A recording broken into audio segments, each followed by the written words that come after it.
Okay, so for our next example, we are going to do PCl4-. So if we draw the Lewis structure for this molecule, we have to first determine the total number of valence electrons in the structure. So for phosphorus, we know that there are one of them, and it is in group 5. For the chlorines, we know that there are 4 of them, and they are in group 7. And when we look at this molecule, we see that it has a charge. And since it's a negative charge, we know that we have to add electrons to our total tally. And since it's -1, we know that we have to add an additional electron to this molecule, giving us a grand total of 34 valence electrons in the structure. So we need to generate a skeletal structure. We know phosphorus is the central atom surrounded by the chlorines. And we know we need to draw a single bond from the central atom to all of the terminal atoms. Once we've done that, then we give our terminal atoms an octet, and since chlorine is not an exception to the octet rule, we know that we need to draw 6 more electrons to give them all a total of 8. And then we say, okay, out of the 34, how many have I drawn?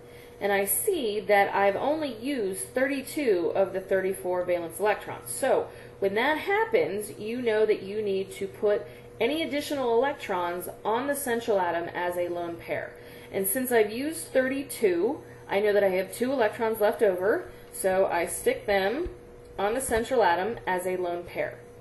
Now, for this particular structure, you say I've used all 34 of my valence electrons, my chlorines all have an octet, does my phosphorus. And with the phosphorus, you know that it is period 3, and therefore it has the potential to have an expanded octet, meaning it can hold more than 8 valence electrons. And in this instance, it actually does that. It holds 10. So we've used all of our valence electrons, and everything has an octet, so we know that this is the Lewis structure for this molecule.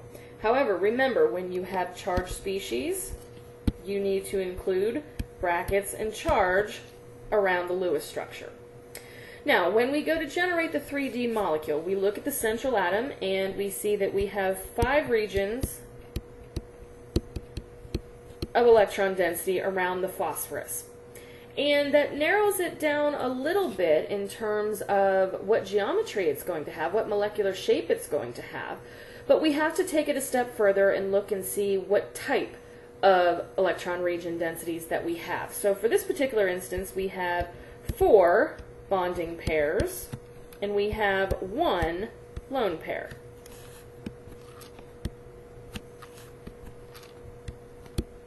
So we know anything with 5 regions of electron density is going to have the overall general shape where we have our central atom, we have our 2 axial positions, we have our 3 equatorial positions. Okay, and remember that this structure has various bond angles. It has 180 for the axial positions, it's got 120 for the equatorial, and it has 90 degrees between the axial and equatorial.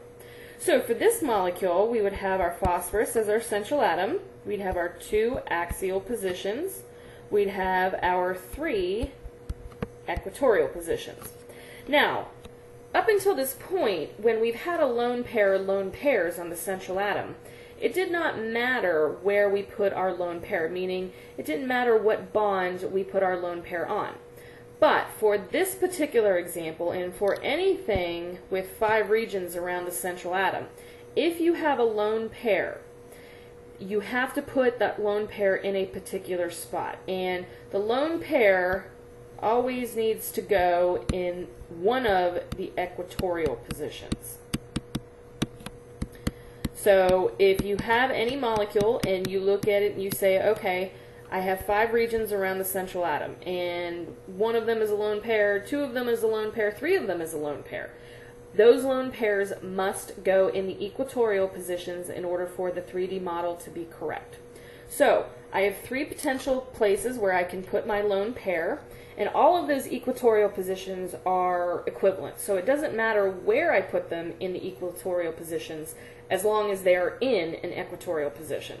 So I will put my lone pair here, but had you put it on the dash or the straight line here, that would still be acceptable. Once I've done that, then I input my chlorines. So I plug in my chlorines, and I know that I have my lone pair in the equatorial position. Now, in terms of molecular shape, if we look from our introductory reading, we know that this has a seesaw shape. If we look in terms of the polarity of this molecule, we see that there are indeed polar bonds. Therefore, it can either be a polar molecule or a nonpolar molecule. So we have to determine, do we have a net dipole moment? And if we look, one of those questions that we ask is, do we have a lone pair on the central atom? And the answer is yes. So therefore, we know that this molecule is a polar molecule.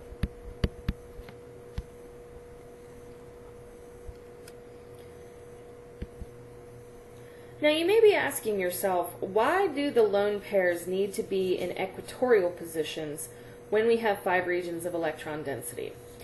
Well, with this, it basically comes down to is we want to reduce the number of lone pair interactions. Now, if we don't have more than one lone pair, the next step would be to reduce the number of lone pair bonding pair interactions. And finally, we want to reduce the number of bonding pair interactions. And what are these interactions? Basically, what they are 90-degree interactions. So lone pair interactions would mean we want to reduce most of all the 90-degree interactions between lone pairs. Then we want to reduce the 90-degree interactions between lone pairs and bonding pairs. Then we want to reduce the 90-degree interactions between bonding pairs and bonding pairs. And the reason we want to reduce this is because it decreases the energy of the molecule, therefore making it more stable. So, if we look just in general, if we have a central atom with our 2 axial positions and our 3 equatorial positions, if we look at and compare 2 of these. If we have terminal atoms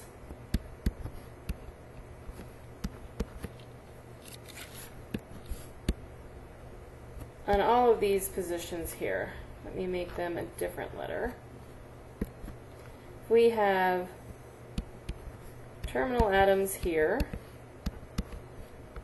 and a lone pair in the equatorial position versus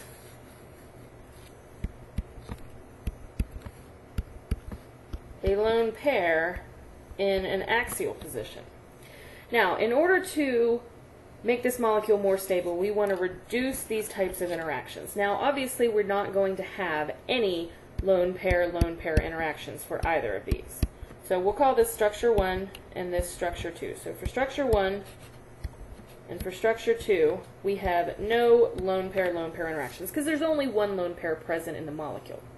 Now, if we look at the lone pair bonding pair interactions, that would be the 90-degree, same for lone pair, we look and see that for the first structure, we only have 2 lone pair bonding pair interactions, 90-degree interactions, in the equatorial position, and that would be here to here and here to here. So there's only 2. Now, with the second structure, we actually have 3 lone pair bonding pair interactions where we have 1 to each of the equatorial positions. Now, if we look in terms of 90-degree bonding pair interactions, we have 4 for the first structure where we have each bonding pair 90 degrees apart, and we only have 3 for the second structure. Now, you might be asking yourself, well, this has 4 and this only has 3, so which one do we choose? Well, we know that in terms of significance that we go in this order. So this is the most important to reduce. Now, since we don't have any lone pair interactions, then we move on to the second one, where it's important most of all to reduce the lone pair bonding interactions. Therefore, it decreases the energy, making the molecule more stable. So since the first structure has less lone pair bonding pair interactions, that makes it more stable. So this is the preferred geometry with the lone pair in the equatorial positions. So this is why you have to put all lone pairs in the equatorial position when you have 5 regions of electron density, because we're reducing lone pair bonding pair interactions, which is the most significant in terms of energetics.